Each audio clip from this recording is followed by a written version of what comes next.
Hi everyone, in this video let's talk about width and height properties. Now let's move to width property. How you can set the width of these pages, right? How you can set the width. Suppose I have a div or a paragraph we have right here. Okay, we have a paragraph, right? And let me suppose set the width of this paragraph. Here if I say, and I have a width. So let's say I'm saying 100 pixels, like this is the width. Can you see?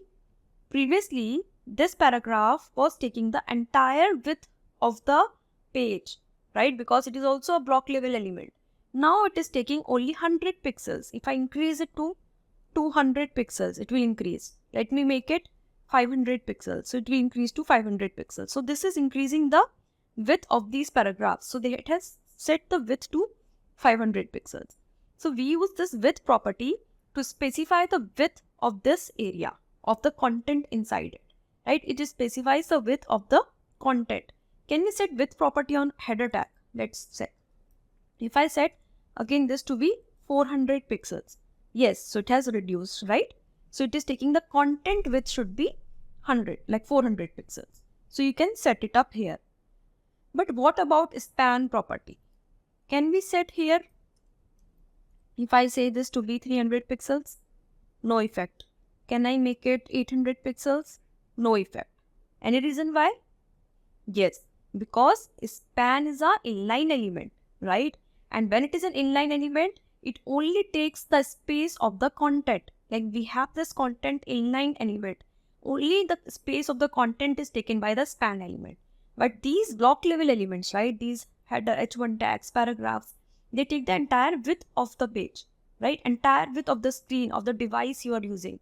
Here, if you set the width, it will only take that much width of your viewport, right? Whatever is the screen size visible, if you set the width to 500 pixel, it will only take 500 pixel of the viewport.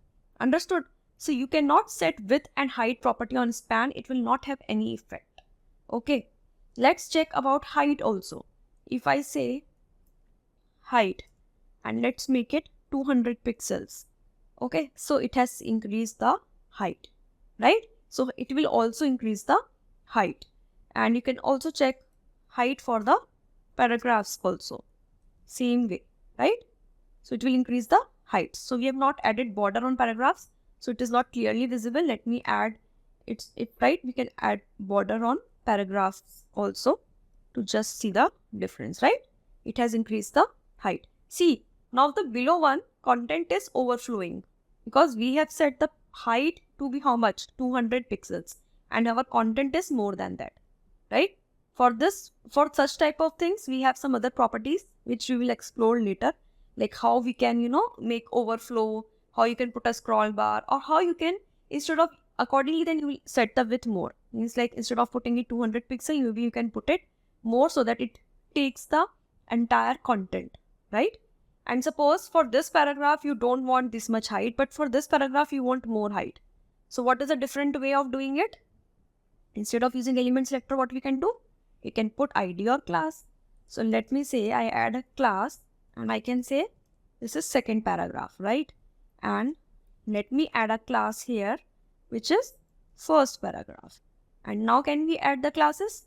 So to add a class selector, we use dot. So we have dot first like this. And here we can put this accordingly, right? So like width and height, if I want separate for both, I can put separate width and height like this. So I have first, I have second. Again, inside this second, I can put width of, let's say same, 500 pixel. And here, let me put height of, so second one is has more content, right? So we can put this is as height as 100 pixel and this as, yes. So this looks fine, right? So see now the paragraph, this paragraph has height of 100 pixels and this paragraph has height of 800 pixels, right? So according to the content also, you can specify the height of the page. Okay. So this is about the border property, height and width property. Okay. So I hope this is clear to you guys. Please go back and explore more. Just use these properties one by one. Try to check more properties. Read MDN docs as I suggested. And I'll see you in the next video. Bye bye.